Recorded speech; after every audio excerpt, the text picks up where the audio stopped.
अध्यात्म विश्व विज्ञान यूट्यूब चैनल पर उपस्थित सभी प्रेमी भाइयों का हार्दिक स्वागत समादर करते हैं। मित्रों, इस अध्यात्म की यात्रा में कुछ बातें ध्यान में आई है। आइए हम अपने प्रिय मित्रों से बातचीत करें, क्योंकि मित्र ही वो रिश्ता है, मित्र ही वो संबंध है जिसमें कोई भी दुराव, लुकाव, छिपाव, बेईमानी, ठगी, छल और जिसे कहते हैं कि वैमनस्य, जलन, द्वेष नहीं होता। अन्य कोई भी संबंध हो, पत्नी भी हमारी एक विशिष्ट समय की सहयोगी है, लेकिन अन्य समय वो प्रतिस्पर्धी है, प्रतियोगी है, क्योंकि सभी अपने अपने स्वार्थों से बंधे हुए हैं। पत्नी का स्वार्थ, पति का स्वार्थ, बच्चों का स्वार्थ, और इन सभी स्वार्थों को इकट्ठा आने पर उसे परिवार कहते हैं। सभी अपना अपना स्वार्थ सिद्ध कर लेना चाहते हैं, लेकिन मिलेगा उसे जो सहयोग करेगा। जैसे एक मजदूर का खाना सवेरे 5 बजे उठकर वो महिला बनाती है और 7 बजे उसके हाथ में वो टिफ़िन देती है और कहती है कि जाइए। वो कारखाने में जा रहा है, तो कारखाने में जाने पर जो पैसा आता है, क्या उस पैसे में उस महिला का हक नहीं है, अधिकार नहीं है? ऐसा हम कह सकते हैं।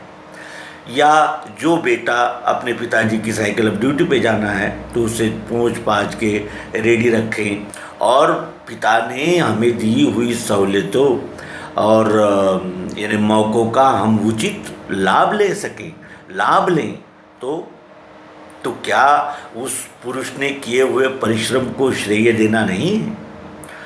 तो कहने का आशय है कि सभी का इकट्ठा आना ही परिवार कहलाता है, और परिवार में अनेक व्यक्ति होते हैं तो अनेक स्वभाव भी होते हैं, अनेक स्वभाव होते हैं तो अनेक गुण भी होते हैं, और अनेक दुर्गुण भी होते हैं। तो एक दूसरे को समाहित करते हुए, और जैसे सतोगुणी है तो वो लेके चले, सबको लेके चले, क्योंकि वो बड़ा है, सतोगुण है। सतोगुण के विषय में भगवान श्री कृष्ण जी कहते हैं कि सत से कल्याण, सतोगुण से कल्याण होता है। तो उसका कर्तव्य है कि लेके चले। फिर होते हैं रजोगुणी।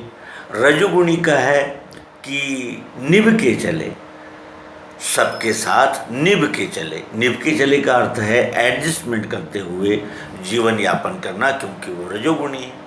और तमोगुणी का क्या है? सहते चलो, उसने सहना है। क्यों? क्योंकि न उसमें बुद्धि, मैंने मन का निश्चय ने, जिसे कहते हैं कि मन का निग्रह है, मन का संयम भी नहीं है, उसके पास बुद्धि की प्रगल्भता, प्रज्ञा और बुद्धि की जो जिसे कहते हैं कि आकलन शक्ति जो है वो नहीं है। और चित्त उसका अनेक चित्त विभ्रांत है, अभी कुछ करता है, तब कुछ करता है, सोचता कुछ है, करता कुछ है। निद्रा, आलस्य, प्रमाद से उसका जीवन व्याप्त है, इसलिए उसे सह के चलना है। जहाँ तक हो सके सहयोग करते हुए, सहते हुए चलना है। सतोगुण से लेके चलो, रजोगुण से सह के निभ के चलो, और तमोगुण से सह के चलो। यही इस जीवन का मूल मंत्र है। यदि हम इस मूल मंत्र में मेरे ही अनुसार सब चलना चाहिए तो ऐसा कभी नहीं होता, क्योंकि अनेक स्वभाव इकट्ठा आने पर, जैसे इसके लिए एक उदाहरण देखें कि एक पत्नी को 2 पत्नियां थी और दोनों व्यवसाय करती थी। एक पत्नी करती थी मछली बेचने का व्यवसाय, और दूसरी पत्नी करती थी फूलों के हार मंदिर के आगे बेचने का व्यवसाय। दोनों पत्नियां, और दोनों ही कर्तव्यदक्ष और प्रेममयी व्यवहार उनका। पति बड़ा आनंद में रहता था, लेकिन कुछ दिनों बाद देखने में आया कि दोनों में टकराहट होने लगी। भाई, आपका संबंध मुझसे है, क्या परेशानी है, क्या समस्या है, वो आप मुझे बताइए, मैं सुलझा दूंगा, आप आपस में क्यों लड़ते हैं? तो वो एक पत्नी ने कहा कि मुझे इसके फूलों की खुशबू आती है और रात भर नींद नहीं आती। और दूसरी से पूछा, भाई आपको क्या समस्या है? तो उसने कहा कि मछली की इतनी गंदी वास आती है कि मुझे तो उबकाई आती है और मैं वमन कर देती हूँ। मुझे दोनों व्यावसायिक है, लेकिन दोनों के अपने अपने स्वभाव है, अपनी अपनी रुचियाँ हैं, इसलिए टकराव तो बनता ही है। लेकिन उस टकराव में से कुछ ऐसा निकले कल्याणकारी जो हमारे जीवन की दिशा बदल दे। और यही वो बात है जिसका स्पष्टीकरण हम सदैव जगह जगह पर देखते हैं, आइडिया जो बदल दे दुनिया। और यही आइडिया जो हमारी दुनिया को बदल सकती है वो सद्गुरु के पास है, वो है योग युक्ति। वो युक्ति ही प्राप्त होते ही फिर हमारे द्वैत के जो व्यवहार है वो हमें दिखने लगते हैं, और फिर कर्तव्य का पता चलता है। और फिर जब कर्तव्य का पता चल गया, जैसे हमें कर्तव्य का पता चलते ही हमें फिर अधिकार भी मिलने लगते हैं, क्योंकि कर्तव्य के साथ अधिकार लगे हैं और अधिकार के साथ कर्तव्य है। कोई जिलाधिकारी, कलेक्टर यदि अपना कर्तव्य न करे तो क्या वो अधिकार उसे मिल जाएंगे? जिस पर संपूर्ण जिले की जिम्मेदारी है उस व्यक्ति को उस कर्तव्य को निभाना ही होगा, तभी उसे उस अधिकार पद पर रखा जाता है। एक तहसीलदार और दूसरा जिलाधिकारी क्यों होता है? क्योंकि ये एक श्रृंखला है, एक से दूसरा, दूसरे से तीसरा बंधा हुआ है। मजदूर हड़ताल करते हैं तो वो चोट निर्माण पे होती है, उत्पादन पर होती है, और सीधा वार हो जाता है उस फैक्ट्री के मालिक पर। उसने भी किसी से मांगा है, बैंक से कर्जा लिया है, कुछ अपनी प्रॉपर्टी फंसाई है, अनेक प्रकार के यानी उसके व्यवहार है। और यदि मजदूर ही ना हो, मजदूर ही अगर फैक्ट्री में ना हो तो काम कैसे चलेगा? और काम नहीं होगा तो उत्पादन नहीं होगा, उत्पादन नहीं होगा तो मुनाफा नहीं होगा, मुनाफा नहीं होगा तो ये लिए हुए कर्ज बराबर नहीं दे सकता ब्याज के साथ, और अब उसकी भी उपजीविका नहीं हो सकती और सब कुछ गड़बड़ा जाएगा, फैक्ट्री बंद हो जाएगी। उसी तरह मजदूर और मालिक का जैसा संबंध है वो परस्परावलंबी है, उसी तरह हमारा भी इस सृष्टि के साथ परस्परावलंबी संबंध है। और इसीलिए वसुधैव कुटुंबकम जो कहा गया है वो इसीलिए कहा गया है कि हम एक परिवार है। जैसे अफ्रीका में इबोला नाम की इबोला इस रोग का संक्रमण हुआ तो क्या हुआ, वो धीरे धीरे फैलता हुआ उन सारे अफ्रीकन देशों में फैल गया और उसने वहाँ हाहाकार मचा दिया, क्योंकि उसकी कोई जानकारी इसके पूर्व में थी ही नहीं कि इबोला क्या होता है। अब जो आई हुई है कोरोना की महामारी, कुछ कहते हैं ये मानव निर्मित है, कुछ यानी 3 गुणों के 3 उत्तर आते हैं। पहले जो है सतोगुणी, उनका कहना है कि ये प्रकृति है और प्रकृति में सतत परिवर्तन होता ही रहता है, एक क्षण भी इस गति को विराम नहीं है, ये सतत परिवर्तन होने वाला चक्र है। अब इसके चक्र में जब वो संतुलन का या कोई करवट बदलने का जब समय आता है तो वो तो निश्चित है, क्योंकि ये सब प्राकृतिक है, ये सारी जीव सृष्टि ये प्राकृतिक है, ईश्वर निर्मित है, ये सब मनुष्य निर्मित नहीं है। और मनुष्य ने यही अपने साथ ही छल किया है कि वो जानने लगा कि ये सृष्टि का निर्माता मैं हूँ, इस सृष्टि का निर्माण और संचालन कोई नहीं कर सकता, उसी को परमात्मा कहते हैं कि जिसकी ये लीला प्रत्यक्ष प्रकट रूपों में अनेक रंगों, रूपों और गुणों और अनेक प्रकार के दृश्य स्वरूप में दिख रही है, वही वो परमात्मा है। और इसमें जो जैसे एक मुखिया है, मुखिया यदि वाम मार्ग से चला गया, बुरी संगत में पड़कर बुरे कामों में लग गया, तो उसी का आदर्श उसके पुत्र और उसके रिश्तेदार लेते हैं। इन्हें अगुआ जिस मार्ग से जाता है उसी मार्ग से सभी जाते हैं। तो अगुआ का कार्य क्या है, ये जानकर कि मैं अकेला नहीं हूँ, अब मेरा अनुकरण करने वाले, मेरी हलचल पर नज़र रखने वाले, या मेरा यानी जिसे कहते हैं कि आश्रय लेने वाले कुछ लोग हैं, कुछ लोग हैं। और अब मैं इतना ही 3.5 हाथ का नहीं रहा, वो भी मेरा अनुकरण करके मुझसे जुड़ गए हैं। तो मैंने किस तरह बर्ताव करना चाहिए ताकि अच्छे गुणों का आदर्श हमारे बाल बच्चों पर रह सके। परिस्थिति आज की यह है कि जो नाच गाना करते हैं, जो अच्छे एक्टिंग करते हैं, उन्हें महानायक कहा जाता है, और जो परोपकार के, लोक कल्याण के, जिसने इस वैक्सीन को, कोरोना की वैक्सीन का पता लगाया, वो कितना महान होना चाहिए, और कितनी जल्दी उसने उस वैक्सीन को बनाया। जिनके पास बनी हुई थी उन्होंने दबाया, और जिनके पास कुछ नहीं था उन्होंने इसकी कितनी तेज़ी के साथ खोज की होगी, और वो वैक्सीन उस वैक्सीन का सूत्र लाए, उस पर रिसर्च किया, उसको बनाया, उसको टेस्ट किया और राष्ट्र को समर्पित कर दिया कि लीजिए।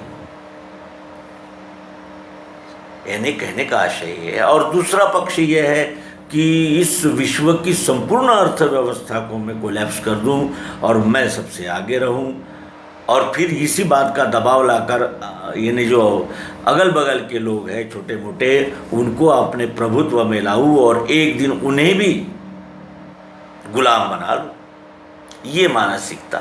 तो कहने का आशय ये है कि जब जब हम आपस में टकराते हैं, मनुष्य जाति की ही नहीं सृष्टि की हानि होती है।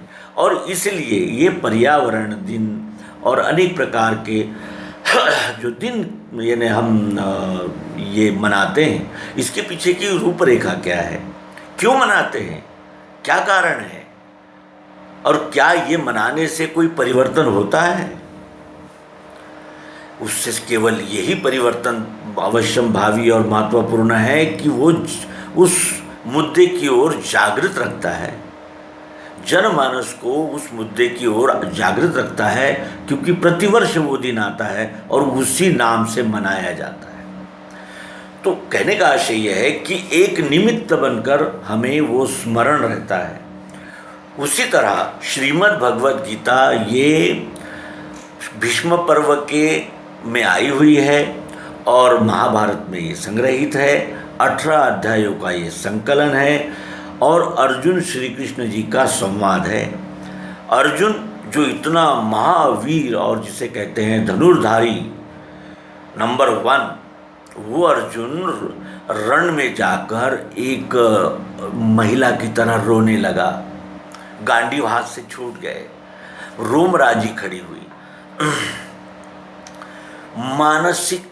मानसिक परेशानियां मनुष्य को हिला देती है, तो शारीरिक परेशानियां भी मनुष्य को हिला देती है, क्योंकि जब शरीर में कोई दर्द हो, शरीर में कोई तकलीफ हो, तो हम किसी यानी बुद्धि का लिखने पढ़ने का कार्य नहीं कर सकते, क्योंकि हमारा मन वो विचलित कर देता है। इस तरह ये जो मनुष्य है ये समुच्चय का नाम है, शारीरिक, मानसिक, बौद्धिक आदि सभी प्रकारों का इकट्ठा हुआ ये जीव जिसे मनुष्य कहते हैं।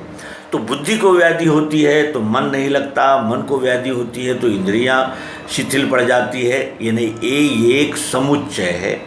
और ये समुच्चय ऐसे है कि सूक्ष्म से स्थूल की ओर प्रवास है। हम माता के गर्भ में सूक्ष्म थे, अभी स्थूल है। बीज सूक्ष्म होता है, वृक्ष स्थूल होता है, यानी बड़ा होता है और दिखाया जा सकता है, जाना जा सकता है। उसी तरह इस मनुष्य का भी है, ये बीज बोता है, वही इसके कर्म रूप में उभर आते हैं। स्वभाव से कर्म, कर्म से कर्मफल, और कर्मफल से फिर प्रारब्ध, फिर प्रारब्ध से पुनर्जन्म, पुनर्जन्म से फिर कर्म, फिर कर्मफल, फिर इस प्रकार की ये श्रृंखला सतत चलती रहती है। इसीलिए हमने वो चित्त में कौन सा बीज बोना चाहिए, चित्त में जो बीज बोया जाएगा वही उसी का तो वृक्ष बनेगा। जैसे आम का पेड़ लगाया है तो आम का वृक्ष होगा। तो हमने अपने जीवन में या अपने जिसे कहते हैं कि कार्य में कौन से बीज लगाने चाहिए। क्या ये शरीर को ही मैं मानकर इस क्षुद्र शरीर की सेवा और शुश्रूषाई में ही रहना चाहिए? क्या हम केवल शरीर हैं? जब शरीर गिरता है, कोलैप्स होता है, तो उस शरीर में जो था वो दूसरे शरीर की ओर चला गया, दूसरी ओर चला गया। इसलिए इस शरीर को जलाना पड़ता है। इसका आशय यह है कि ये शरीर जो है वो मशीन है, एक यंत्र है। यंत्र बनता है और धीरे धीरे रूपांतरण हो जाता है। 100 साल के पूर्व ली हुई मशीनें आज के स्पीड का मुकाबला नहीं कर पा रही है, इसीलिए वो स्क्रैप में चली गई है। बाजार से खरीद कर लाई हुई दवाई कुछ समय के बाद एक्सपायर हो जाती है। ये सतत बनने मिटने का चक्र अविरल चलते रहता है। इसीलिए अपने चित्त में ऐसे बीज को बो देना चाहिए जो आगे चलकर हमें कल्याण का और नरजन्म के सार्थक का मार्ग दिखाए। और ऐसे ही इसलिए फिर आवश्यक क्या है, तो बीज बोना है। तो बीज बोना है तो अपनी ज़मीन को व्यवस्थित करना है, उसके अनुकूल खाद पानी की व्यवस्था करनी है। और कौन सा बीज बोना है ये जब एक बार निश्चित हो गया तो फिर उसको यानी उस मार्ग पर सतत लगन से चलते रहना चाहिए। एक बंदर की टोली एक बाग में आई और उस बंदरों ने वहाँ से मीठे और पके हुए आम तोड़े और खाने लगे। उस बाग का जो मालिक था वो ज़ोर से डंडा लेकर दौड़ता हुआ आया और उसने डंडे से प्रहार करना शुरू कर दिए। एक दो बंदरों के कमर में उसने मारा तो बंदर उड़ के दूर चले गए और सोचने लगे कि हमने क्या गुनाह किया। फल है, हमने कोई उसकी प्रॉपर्टी मांग ली, हमने उसकी कोई जायदाद मांग ली, कोई गाड़ियाँ मांग ली, क्या मांगा हमने उससे? कुछ भी नहीं। अरे नेचर देता है फल, वही हम खा रहे थे और हमें कुछ संग्रह भी नहीं करना है, पेट भर जाए बस, इसके लिए भी इसने मार दिया हमें। बड़े दुखी हो गए बंदर। उन्होंने एक सभा बुलाई और उस सभा में ये प्रस्ताव रखा कि किया क्या जाए, भूख तो लगेगी और जब भूख लगती है तो हम ऐसे ही फल और ये सारे हमारी जो खाद्य सामग्री है इधर बढ़ते हैं तो लोग हमें मारते हैं, कहते हैं कि ये खेत हमारा है, करें तो क्या करें। तो सबने एक मत से निर्णय किया कि चलो उसी काश्तकार के पास चलते हैं और उससे अपनी जो समस्या है वो बताते हैं, शायद वो कोई हल बताए। तो सारे बंदर उसके पास गए और कहा कि महाराज क्षमा कीजिए, हमें पता नहीं था कि ये खेत आपका है, आप बताइए ये आम होते कैसे हैं, यानी इसका फलोत्पादन कैसे होता है, हमें ज़रा प्रक्रिया समझाइए।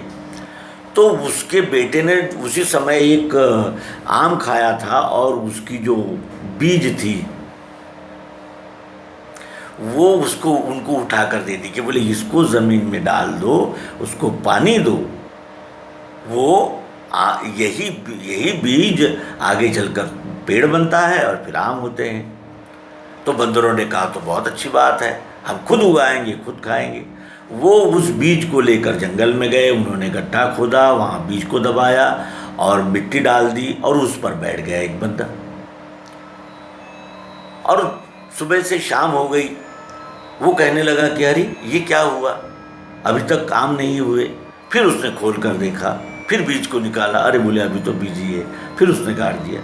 इस प्रकार वो जीवन भर करते रहेंगे तो भी उन्हें आम नहीं मिलेंगे, क्योंकि निर्णय जब एक बार ये जीव निर्णय करें कि मैं कौन से मार्ग से जाना है, श्रेय के या प्रेय के, कल्याण के या विध्वंस के, तो फिर उसने उस पर दृढ़ रहकर आगे चलना चाहिए। उसी तरह जब हमने सर्वांग योग इसको अंतःकरण में धारण कर लिया है तो उस बीज को सदैव जागृत और तेजस्वी रखने के लिए हमें बार बार बार बार उसका मनन चिंतन करते रहना चाहिए। और ये मौके सर्वांग योग पाठ तो विभिन्न प्रकार के प्रबोधनों से हमें प्राप्त होता है, और इसलिए हम इस बीज को बोएंगे ताकि कल्याण का वृक्ष निकले। इसलिए हम अपने पाठकों से अब गीतामृतसार श्री मायानंद जी चैतन्य, इन्होंने गीता के संक्षिप्त स्वरूप को प्रस्तुत किया है, जिसमें एक एक अध्याय का मर्म है, और 18 अध्यायों में है, 18 इसके विभाग है, 18 अध्यायों के। और ये गीता अमृतसार, ये जैसे दूध का मक्खन, मक्खन का घी, उसी तरह ये संपूर्ण गीता का सार है। हम सब इसका रसपान करेंगे। हम सभी मित्रों को आमंत्रित करते हैं। नर्मदे हर सद्गुरु भगवान।